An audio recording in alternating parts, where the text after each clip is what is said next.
Okay, now we'll be doing your bulkheads as per construction.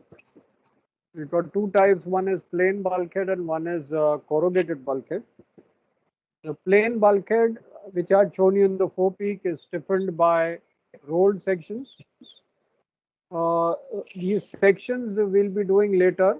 Steel sections we'll be doing later. So roll sections are bulk plate. Roll section means made for rolled steel. Steel basically is bought in rolled sheets. So when your plates are cut from rolled sheets, they'll form bulk plates. And the space between these stiffeners or bulk plates is 760 apart. Let me explain how it is 760 apart.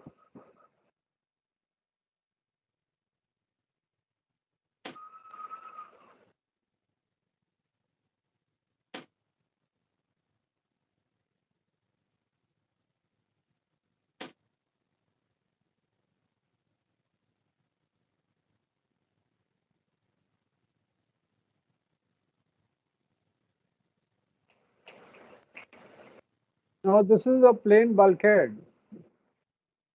And the plain bulkhead basically is made of various strips of plate. So you'll see a blue, this cream and then light green and violet and gray.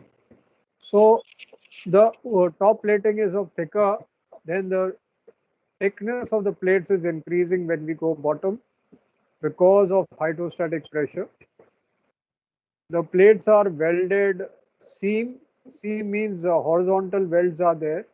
These are your vertical stiffeners or bulk plates on the bulkhead. Distance between these stiffeners is 760 So these are rolled steel plates and the distance between these stiffeners is 760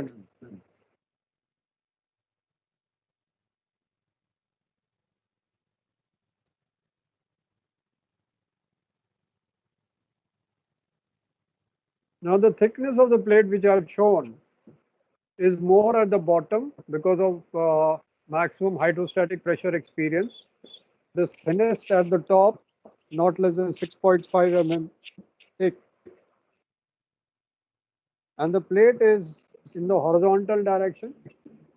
When the depth of bulkhead is more, your horizontal stringer is placed with face plate and tripping bracket. I'll just show you that. When your depth of bulkhead is more, you'll have face plate and tripping bracket.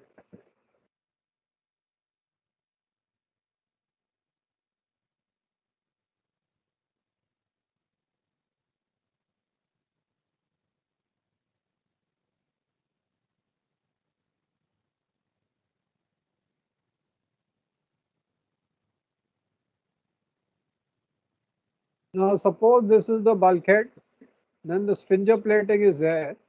So this is the stringer plating and this is the face plate in front and this is the tripping bracket. So this is your stringer plate, this is the bulkhead, this is the tripping bracket, the green structure bracket. The front plate is known as face plate. I'll show you one more diagram to make you explained here. What is it? Let's see where the diagram is.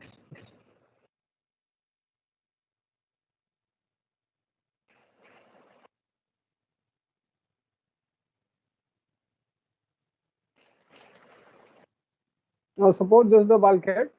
This is your stringer plate. So this is your tripping bracket which is supporting your stringer plate and there is a face plate in front of the stringer plate.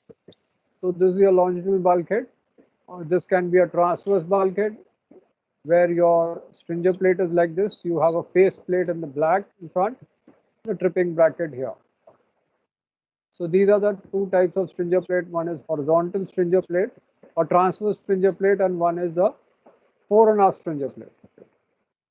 So this is your tripping bracket supporting the stringer plate. In front you have the face plate.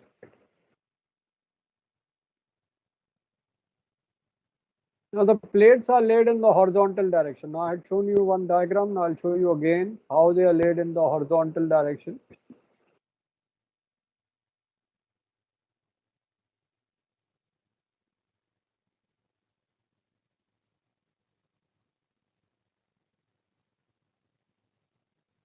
So these plates, the rolled steel plates are laid in horizontal direction and they are welded by seam. Seam welds are at the edges. So there is a seam welding here. There's a seam welding here. Similarly here. The top thickness 6.5, 7.5, 8.5, 10.5, 11.5. Thickness is increasing because of hydrostatic pressure. So when the depth of bulkhead is more, horizontal stringer is fitted with faceplate and tripping bracket, which I've explained. So this is your plain bulkhead. And these are your stiffeners fitted here. These are the stiffeners fitted on the plain bulkhead. The distance between the stiffeners or rolled sections is 760 mm. So these are your stiffeners, which are top view, and this is the front view. So here you have a watertight floor. The welding between the plates 6.5, 7.25, 8.5, 9.5, and 11.5. The welding is seam welding. So this is a tween deck. So this one is a general cargo vessel with a tween deck. Side view, this is the front view, this is the top view, this is the side view. The side view, this is the deck longitudinal. This is your bulkhead, plain bulkhead, tween deck, stiffener here, bracket is here, full stiffener, watertight bulkhead, bracket below, watertight. Elevation means side. This is now plan to a top view. You're looking from top, bird's eye view. This one is a bird's eye view. So now this is a 3D diagram where you have these are your this is a watertight bulkhead here, the twin deck here, pillars here. These are your beams, the gunwale here, and the shear strake, beam knee. These are your twin deck beams, and these are your frames. This is the margin plate. This one is margin. This one is your watertight floor, because these are going athwartships. These are athwartships. Now this is your centerline girder, and these are the other girders, intercostal girder. So this is the intercostal girder, centerline girder, a bracket floor. Here the flanging is done. So the flanging is done at the. Now this is a transverse framing. So the flanging is done here, flanging is done here, and the frame is there for bracket floor. Now if you see the partitions made on the ship, these are the transverse bulkheads, these are the longitudinal bulkheads.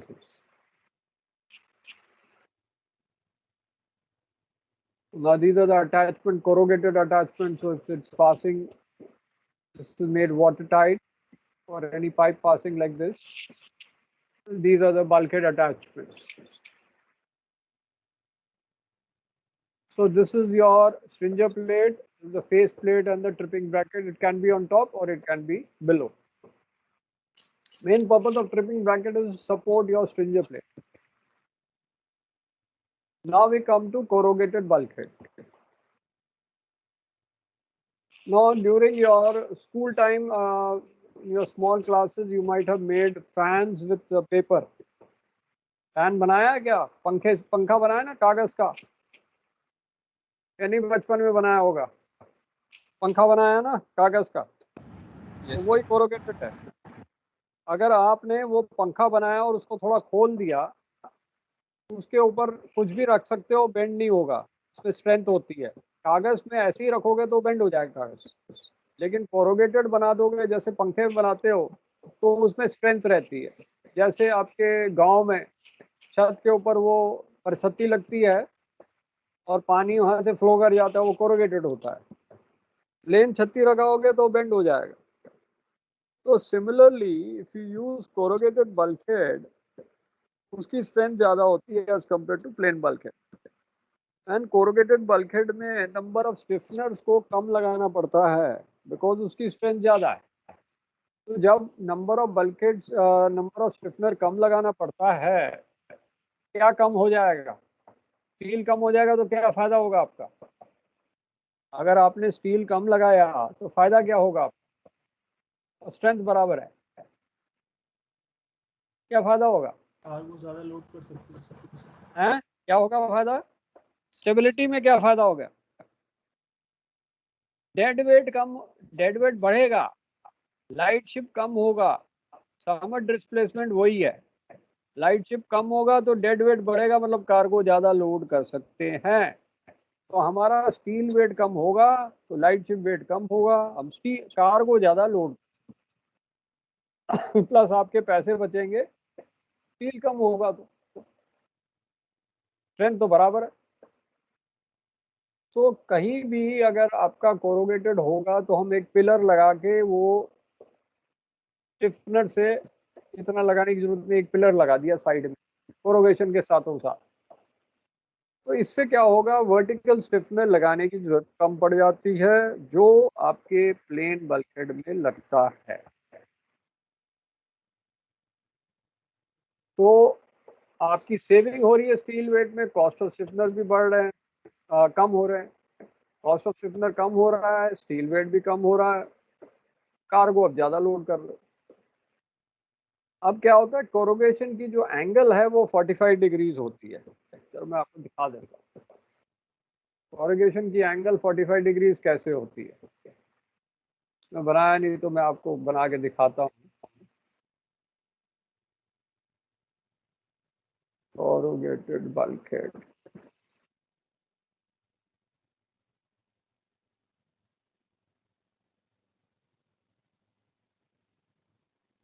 बनाया हुआ है इसने। तो suppose ऐसा कोरोगेशन है, तो कोरोगेशन का अगर एंगल देखा जाए, ये 45 डिग्रीज है, ये 45 डिग्री। तो जब भी हम 45 डिग्रीज पे रखते हैं हमारी स्ट्रेंथ ज़्यादा होती है। सिमिलरली अगर हम वेव आगे से आ रही है, हमने 45 डिग्रीज टर्न किया, हमारा रोलिंग कम हो जाती है। तो यहाँ हमने 45 डिग्रीज पे स्टील लगाया तो हमारी स्ट्रेंथ बढ़ जाएगी। तो यहाँ कोरोगेटेड बल्कहेड में ऐसे बट वेल्डिंग होती है सीधे सीधे, मतलब यहाँ 45 डिग्रीज आया, सीधा आया, 45 डिग्रीज आया, फिर सीधा आया, फिर 45 डिग्री आया, फिर सीधा आया, फिर 45 डिग्रीज आया, तो ऐसे सीधा आया 45 डिग्रीज, परपेंडिकुलर से 45, फिर सीधा आया, फिर 45, फिर सीधा आया, फिर 45, फिर सीधा, फिर 45, फिर इधर भी आपका 45 बना, फिर सीधा आया, ऐसे आपका कोरोगेशन होगा। तो यहाँ जो वेल्डिंग होगी वो ऊपर से नीचे तक होगी वेल्डिंग, इसको हम कहते हैं बट वेल्ड। अगर हम हॉरिजॉन्टल वेल्ड करेंगे तो उसको हम कहते हैं सीम वेल्ड, और जो vertical weld we do is known as butt welding. So corrugated bulkhead में बट वेल्डिंग होती है।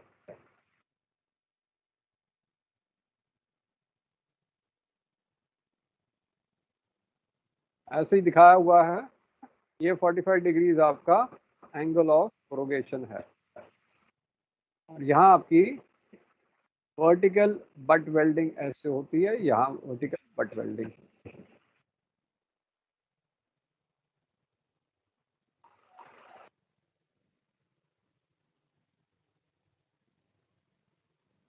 अब क्या होता है कि क्योंकि कोरोगेशन है तो दब सकता है, तो बीच में डायफ्राम प्लेट लगेगी to keep the corrugation in place. अब ये डायफ्राम प्लेट आपको दिखाएं, तो सपोज ये कोरोगेशन बन रहा है तो इसके बीच में कभी कभी प्लेट्स लगा देते हैं स्ट्रिंजर प्लेट टाइप के, सो दैट ये कोरोगेशन दबे ना। तो ये टाइप की प्लेट्स लगाते हैं, इसको कहते हैं डायाफ्राम प्लेट्स। जैसे आपका डायफ्राम होता है, डायफ्राम आपके क्या क्या टाइप के आ जाते हैं? आपका जो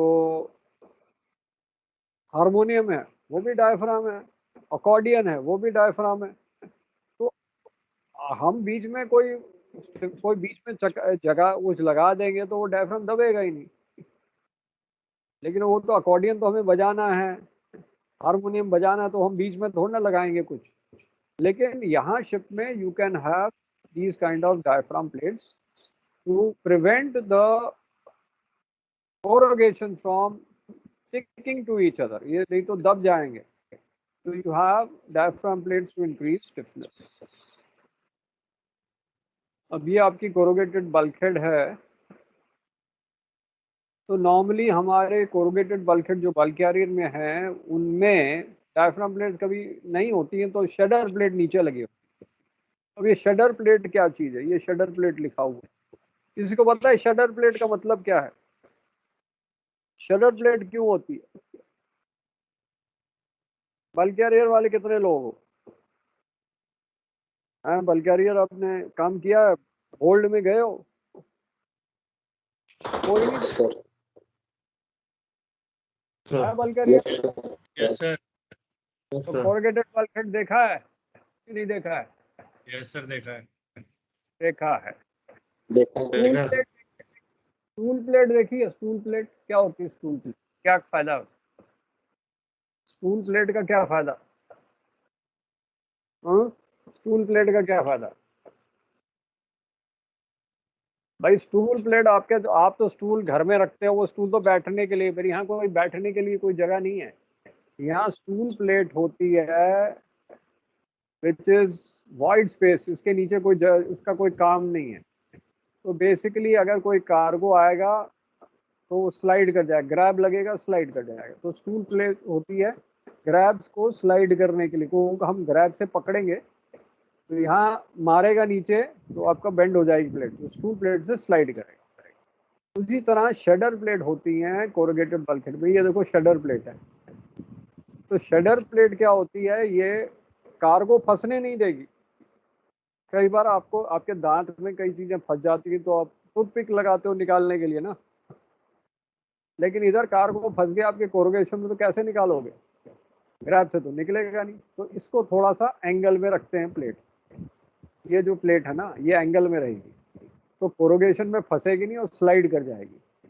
तो शेडर प्लेट का काम है कार्गो को शेड ऑफ करना, स्टूल प्लेट का काम है वो शेड ऑफ करेगा, नीचे स्लाइड करेगा, ग्रैब्स को भी स्लाइड कराएगा। क्लियर है शेडर प्लेट क्या है और स्टूल प्लेट क्या है? ये क्लियर हो गया क्या अभी भी नहीं क्लियर है?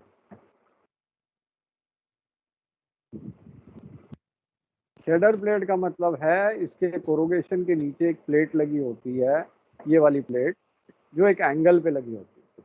तो कोई भी कार्गो गिरेगा तो इसके अंदर से स्लाइड करके बाहर आ जाएगा, तो यहाँ फंस जाएगा कॉर्नर पे।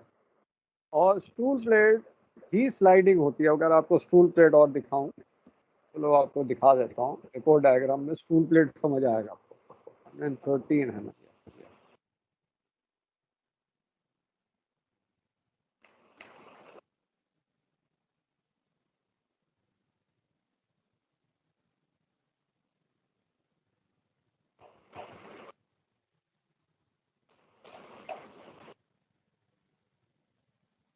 अब ये वाली 3D डायग्राम है।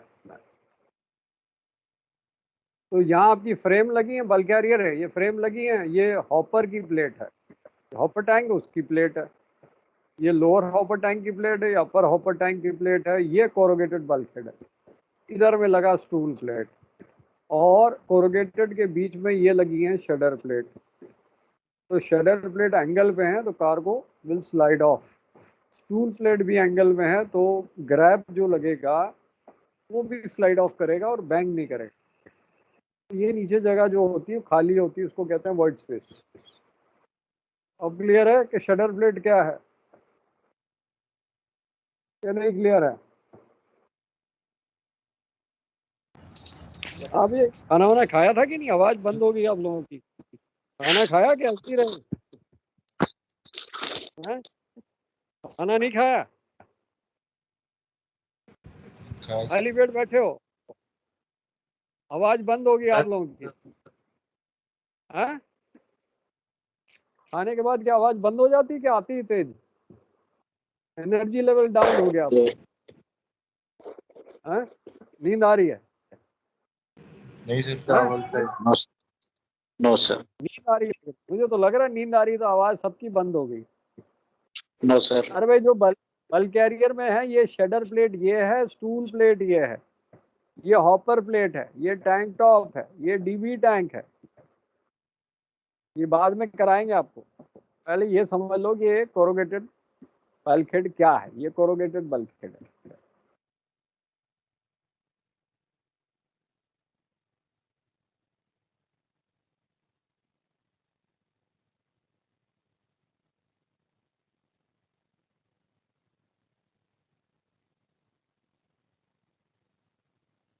अब आपको ये डायग्राम बनाना होगा, क्योंकि कई बार एग्जाम में आता है ये डायग्राम बनाओ।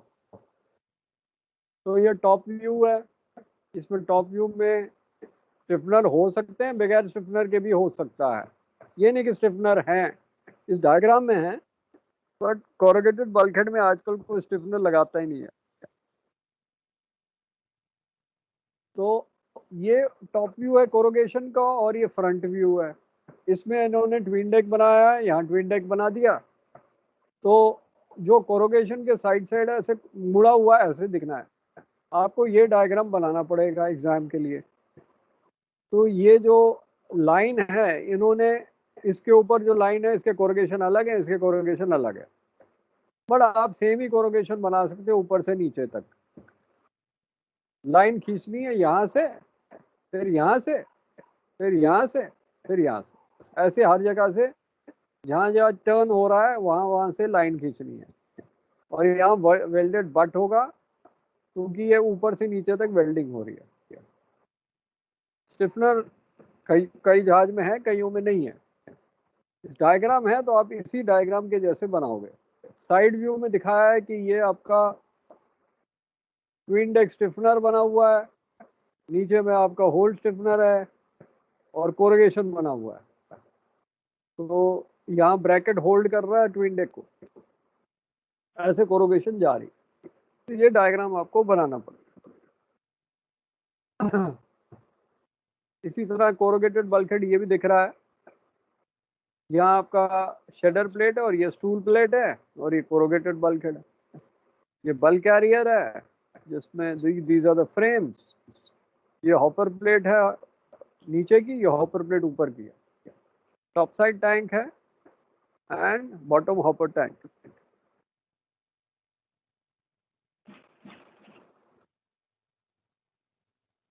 अब आता है डक कील। तो डक कील होता है, नॉर्मली टैंकर में डक कील नहीं होगा, अनलेस वो टैंकर बल्क कैरियर से बना हो। तो डक कील बनता है क्योंकि हमने सेंटर लाइन बल्कहेड के बजाय दो सेंटर लाइन गर्डर के बजाय दो और गर्डर यूज किए, जिनकी स्पेस मैक्सिमम होगी 3 मीटर अपार्ट। अब वो हमने यूज किए ड्राई डॉकिंग के लिए, तो फिर उन्होंने शिप बिल्डर्स ने ये सोचा, ये नेवल आर्किटेक्ट ने सोचा कि जब हमने दो गर्डर लगा दिए इंस्टेड ऑफ वन, ये जगह तो खाली होगी, इसको क्या करेंगे। फिर उनका आइडिया है कि इसके थ्रू हम पाइपलाइन पास करेंगे, क्योंकि बल्क कैरियर में पाइपलाइन अगर होल्ड में रहे तो वो तो टूट जाएगी ग्रैब डिस्चार्ज में, तो उनको यहाँ से पास करेंगे। तो कंटेनर में, बल्क कैरियर में, जनरल कार्गो में ये जो एरिया है, इसमें आपकी पाइपलाइंस आएंगी। टैंकर में नहीं आएगी, क्योंकि टैंकर में तो टैंक है, उसमें तो आपका ग्रैब तो नहीं जाएगा, आपको तो पंप से डिस्चार्ज करना है, तो उसके लिए तो कोई जरूरत ही नहीं है। तो डक कील will be on other vessels other than tanker. Even gas carriers में डक कील है। तो ये डक कील आप गए हो, वो इसमें गया है या ऊपर ऊपर से देख के आ गए? हाँ भैया, गए हैं। तो खड़े, इसमें चलना बड़ा मुश्किल है, लेट के जाना पड़ता है, रेल बनी होती है, प्लेटफॉर्म सा होता है, वो रेल पे चलती है, तो आपको सिर बचाना पड़ता है क्योंकि इसमें कई प्रोजेक्शन सिर पे लगेंगे जोर से। अकॉर्डिंगली आपको जाना पड़ता है। पाइपलाइंस इसमें होती हैं, हाइड्रोलिक लाइन भी इसमें होती है, तो वो चेक करने के लिए आपको डक्कील में जाना पड़ता है। एंट्रेंस होगी इंजन रूम से, आगे निकलेगा फोरपिक स्टोर में निकलेगा। अब ये आपके स्ट्रिंजर प्लेट्स, ये आपका डेक स्ट्रिंजर आ गया, और बाकी स्ट्रेक्स आगे जो आपके शेल प्लेटिंग में है।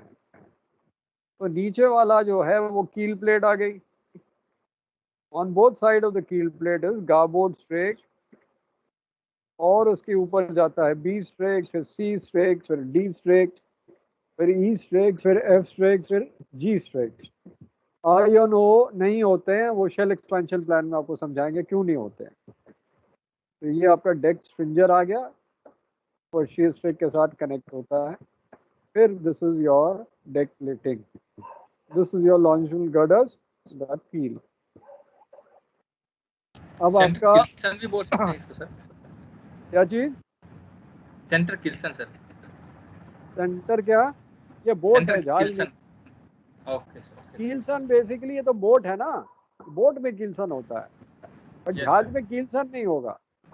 यहाँ आपका गर्डर आ जाएगा, सेंटर गर्डर आ जाएगा। ये बोट है, ये बोट में ऐसा बनाया हुआ है। जहाज में तो ये instead of keelson you will have centre girder. अभी आपको Yes, मिक्सड सेक्शन कराएंगे तो समझाएंगे पूरा। अब आता है शियर स्ट्रेक जो साइड में लगा, जिसको आप फिश प्लेट बोलते हो। तो ये फिश प्लेट नहीं है, इसको कहते हैं शियर स्ट्रेक, ये वाला। तो ये डेक स्ट्रिंजर शियर स्ट्रेक के साथ ऐसे कनेक्ट होता है, तो ये जो ऊपर का पोर्शन है ये शियर स्ट्रेक का पोर्शन है। अब ये राउंडेड होता है। बड़े जो बल्क कैरियर्स हैं, टैंकर्स हैं, वीएलसीसी में राउंडेड शियर स्ट्रेक होता है, और बाकियों में आता है स्ट्रेट शियर स्ट्रेक। ये स्ट्रेट शियर स्ट्रेक। अब आता है डेक फ्रीइंग अरेंजमेंट्स। तो ये बुलवर्क है, बुलवर्क के नीचे ऐसे कट लगा होता है ताकि पानी जो आए निकल जाए, इसको फ्रीइंग पोर्ट कहते हैं। अब कुछ शिप्स में क्या होता है, ये फ्रीइंग पोर्ट के आगे भी हिंज लगा है, तो हिंज खोल के इसको रिलीज कर दिया, वापस लगा दिया, फिर वो डेक्स कवर से पानी निकल जाए। तो ये फ्रीइंग पोर्ट इसके नीचे होता है बुलवर्क के टू रिलीज। अगर आपकी रेलिंग लगी है तो फ्रीइंग पोर्ट की जरूरत ही नहीं है। ये तब होता है जब आपका बुलवर्क है, ठीक है, बुलवर्क के नीचे फ्रीइंग पोर्ट। अब बिल्ज पाइपिंग अरेंजमेंट आपके शिप में होती है, जो आपने एसएसटीपी में बनाया था कि नहीं? एसएसटीपी में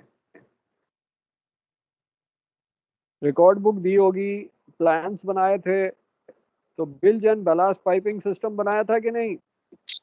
यस सर, बनाया हुआ है प्रोजेक्ट। तब तो आपका एसएसटीपी सर्टिफिकेट मिलेगा, नहीं तो मिलेगा ही नहीं ना। तो आपको वैसे ही बनाना पड़ता है bilge and ballast piping system. Exam में आता 25 नंबर का बनाने के लिए, तो अकॉर्डिंगली बिल सिस्टम और बलास्ट सिस्टम बनाना पड़ेगा। आपको सारे डायग्राम भेजेंगे। तो ये अपनी होल्ड ड्रेनेज सिस्टम है कि बिल सिस्टम में होल्ड की ड्रेन्स होती है, जनरल कार्गो में होता है। पानी आ गया, बारिश का पानी आ गया, तो सारा कार्गो सड़ जाएगा, जब ग्रेन लोड किया सड़ जाएगा, तो आपको बिल्जेस को पंप आउट करना पड़ेगा। तो यहाँ आपके होल्ड बिल्जेस हैं, और इसमें काफ़ी गंदा हो जाता है, कचरा इकट्ठा हो जाता है। ये स्ट्रम बॉक्स है, जाली है। तो जाली में क्या है कि कचरा फंस जाएगा, आपकी पंप में नहीं फंस जाएगा। तो जाली स्ट्रम बॉक्स का क्या फ़ायदा है? It prevent unwanted material from getting sucked into the pipeline and spoil the pump। यहाँ स्ट्रेनर होता है अंदर में पंप का, और बाहर जाली होती है। तो स्ट्रेनर भी वही काम करता है अंदर का, और बाहर की जाली स्ट्रम बॉक्स भी वही काम करता है। अब आपके जो कॉर्नर्स पे स्ट्रेस कंसंट्रेशन हो जाता है, जो आपको बताया था डिसकंटिन्यूटी स्ट्रेस। तो यहाँ आपको बताते हैं कि कैसे आपका स्ट्रेस कंसंट्रेशन हो जाता है। ये कॉर्नर में अगर हमने जोड़ दिया तो स्ट्रेस हो जाएगा। तो या तो हमने इसको सर्कुलर बनाया या एलिप्टिकल बनाया हैच कोमिंग को। एक और डायग्राम दिखाते हैं। ये डायग्राम भी आपका आता है एग्जाम में। तो ये गसट प्लेट जो है ये यहाँ लगती है और ये एलिप्टिकल हैच कॉर्नर है। एलिप्टिकल का मतलब ये ऐसे घुमा हुआ है, सर्कुलर टाइप का नहीं है। सर्कुलर वाला ये रेडियस वाला, तो ये वाला एलिप्टिकल है। एलिप्टिकल का फायदा ये होता है कि अगर हम एलिप्टिकल कॉर्नर्स लेंगे, ये वाला एलिप्टिकल लेंगे, तो हमें इसकी थिकनेस नहीं बढ़ानी पड़ेगी क्योंकि स्ट्रेंथ इतनी स्ट्रेंथ कम नहीं होती इसमें। लेकिन अगर हमने रेडियस टाइप का यूज किया हैच कॉर्नर, तो हमें इंसर्ट प्लेट लगानी पड़ेगी इसको थिक बनाने के लिए। तो ये आपका हैच कोमिंग है, ये हैच कोमिंग है। इनके नीचे ये वाले कॉर्नर, नीचे में आपका गसट प्लेट है, ये वाला गसट प्लेट। आपको बताया था डिसकंटिन्यूटी स्ट्रेस में दो सेक्शंस को जोड़ोगे तो कॉर्नर यहाँ नीचे में क्रैक हो जाएगा। तो हमने यहाँ एक प्लेट लगाई, ये प्लेट लगाई जिससे stress is spread out, crack नहीं होगा। हैच कोमिंग को साइड से देखोगे तो यहाँ स्कैलप्स होते हैं डिसकंटिन्यूटी स्ट्रेस कम करने के लिए। यहाँ भी स्कैलप है। ऑफसेट बल्ब प्लेट यहाँ लगी होती है, ये वाली, क्योंकि अंदर के साइड अगर हो जाएगी, ये अगर अंदर में ऐसे रहेगी तो कार को फंस जाएगा। तो बाहर की तरफ स्ट्रेंथ बनाने के लिए ऑफसेट बल्ब प्लेट है, ऑफसेट बल्ब स्टिफनर है, यहाँ लॉन्जिट्यूडनल स्टिफनर लगा है। ये डेक पे ये हैच कोमिंग लगी और उसके ऊपर हैच कवर है। तो हैच कवर इस पे चलेगा। तो ये डायग्राम आपको बनाना है। मैं अपना डायग्राम जरा दिखा दूंगा आपको क्या बनाना है, then will do the stress concentration.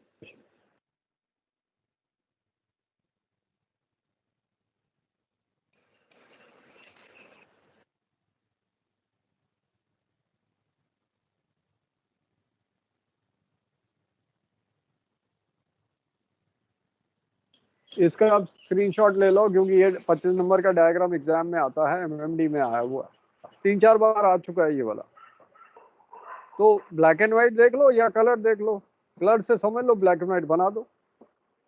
Colour समझाने के लिए है ताकि कलर आपको अलग अलग दिखेगा। तो ये ऐसे एलिप्टिकल है ये, और ये राउंडेड है।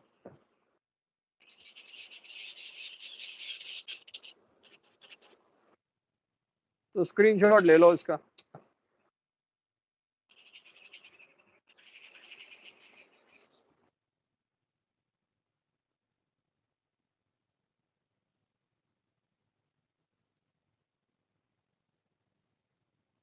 ये सारे डायग्राम बड़े इंपॉर्टेंट हैं। Bilge and ballast system, hatch corners, ये सब 25-25 नंबर के डायग्राम्स आते हैं एमएमडी में।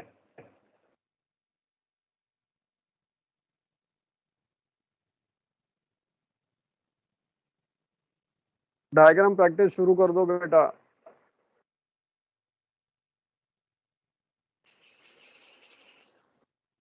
बाद में मुश्किल हो जाएगी।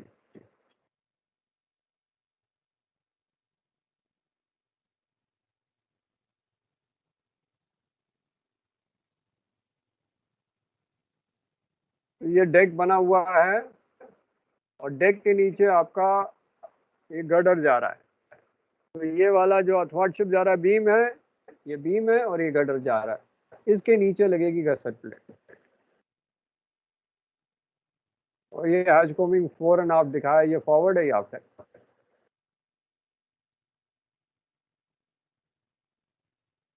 अब हम वापस इस पे आते हैं।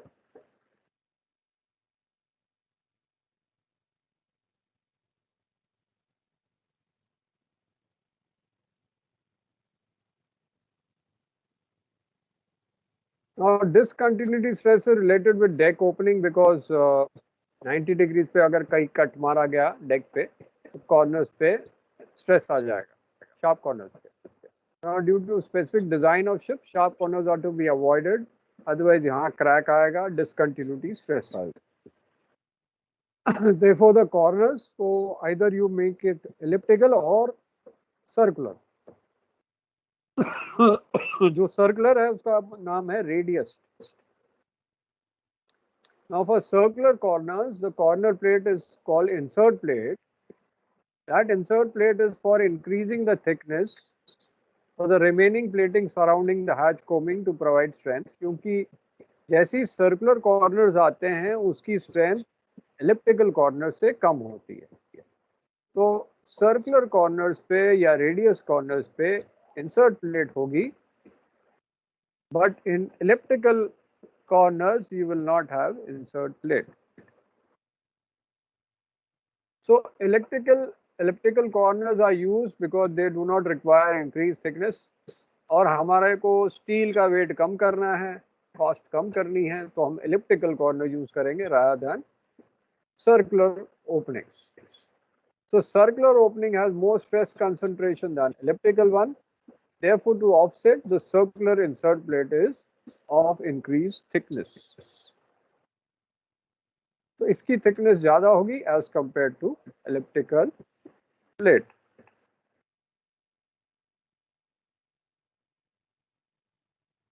Now, how do you compensate for loss of strength at hatch openings? So to compensate around the openings, material size has to be increased. जो भी material लगेगा उसकी thickness बढ़ाएंगे. Structural design has to be better. Square hatch corners are rounded to make it compensate for stresses. Corners को use किया जाता है so that stress concentration corners पे कम हो. तो हमने इसको either radius बनाया या elliptical बनाया. अगर radius बनाया तो we have to have a thicker plate known as insert plate. Elliptical corners पे insert plate की नहीं जरूरत. ये corner की बात कर रहे हैं. So that's the same hatch corners. अब यहाँ जैसे डिसकंटिन्यूटी स्ट्रेस आ जाता है तो हम बुलवर्क राउंडेड कर देते हैं so that crack ना लगे. End of superstructure is gradually tapered off. There is no abrupt change in form to prevent discontinuity stress. अब आता है vertically corrugated bulkhead. हमने corrugated bulkhead पढ़े थे. इसमें अलग-अलग टाइप के bulkheads आते हैं. Vertically corrugated bulkhead जिसमें stool plate नहीं है at the bottom. तो ये छोटे टैंकर में यूज होता है, including product tankers and chemical tankers, जहां वर्टिकली कोरोगेटेड बल्कहेड आती है और नीचे में स्टूल प्लेट नहीं है. ये आपको दिखा दें ये क्या है. ये VC1 है without stool at the inner bottom. Normally product carriers में आता है क्योंकि यहाँ आपको स्टूल प्लेट की जरूरत नहीं है. सेकेंड वाला टाइप है VC2 विद लोअर स्टूल, और इसमें अपर एंड लोअर स्टूल दोनों है. ऊपर में भी स्टूल प्लेट, नीचे भी स्टूल प्लेट, और इसमें सिर्फ नीचे में स्टूल प्लेट है. All are vertically corrugated. So with lower stool plate VC2 में arrangement is used for larger ships other than VC1, and this is found in ships exceeding 40,000 dead weight. अब कई जहाजों में अपर एंड लोअर स्टूल दोनों होते हैं vertically कोरोगेशन में. ये लार्जेस्ट टाइप ऑफ टैंकर्स और उसमें फिट होता है कोरोगेटेड बल्कहेड्स, एंड अफ्रोमैक्स साइज जो है टैंकर्स का उसमें यूज होता है. ये VC3. अब VC2 एंड VC3 में the two deck supporting arrangements are described in DS1 and DS2. अब आता है horizontally corrugated bulkhead. Horizontally corrugated bulkhead जो है वो इस टाइप का कोरोगेशन आता है, साइडवेज. तो ये साइडवेज उसको कहते हैं हॉरिजॉन्टली कोरोगेटेड. तो हॉरिजॉन्टली जो बल्कहेड है इसमें कोरोगेशन ट्रांसवर्स होते हैं. Most common in small tankers including product carriers, chemical tankers, where tank cleaning is of primary importance. Bulkhead is arranged longitudinally, type HCl. ये वाला bulkhead is longitudinal bulkhead. अब ये किस में होता है? तो this is in smaller tankers including product tankers, chemical tankers. यहाँ टैंक क्लीनिंग को प्राइमरी इंपॉर्टेंस दिया जाता है. तो अभी के लिए तो आज के लिए बहुत है। बिल्ज कील को नेक्स्ट टाइम बताएंगे। अभी यहाँ बिल्ज कील की फोटो दिखा देते हैं आपको। ये आपकी बिल्ज कील होती है जो नीचे में रहती है बिल्ज एरियाज में। तो ये इसका काम होता है, जो भी हमारी रोलिंग होती है उसको डैम्पन करना। और दूसरा फायदा क्या है कि अगर ग्राउंडिंग हो तो वो प्लेट टूट जाएगी और आपकी शेल प्लेटिंग को बचा देगी। ये आपकी बिल्ज प्लेट है। इसका स्ट्रक्चर तो अभी डायग्राम समझा दें, थ्योरी बाद में कराएंगे। तो ये आपकी शेल प्लेटिंग है और उसके ऊपर ये बिल्ज कील बनी है, ये वाली ऐसी लगी। तो इसमें एक नॉच बना होता है, कट बना होता है कि अगर टकराएगी तो ये टूटेगा, ये वाली प्लेट बच जाएगी। तो दिस इज योर बिल्ज कील। ये कट इसमें बना होता है, नॉच।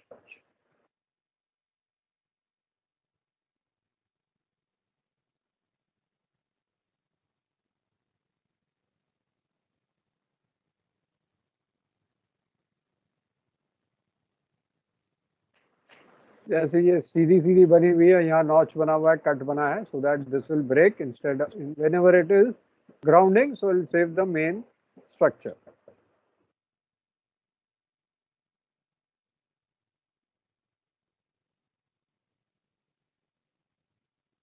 तो अभी आपका टाइम हो गया, नहीं तो वीडियो दिखाता। अगली बार में आपको बिल्ज कील और उसके वीडियो दिखाएंगे।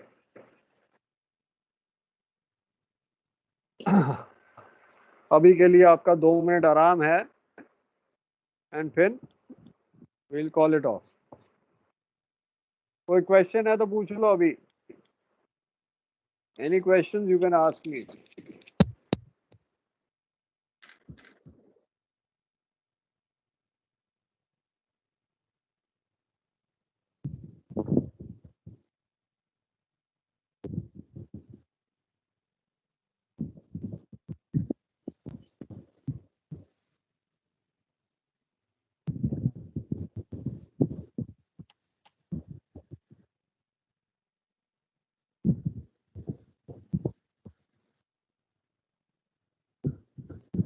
ठीक है, will call of today. Okay, आज के लिए बहुत है।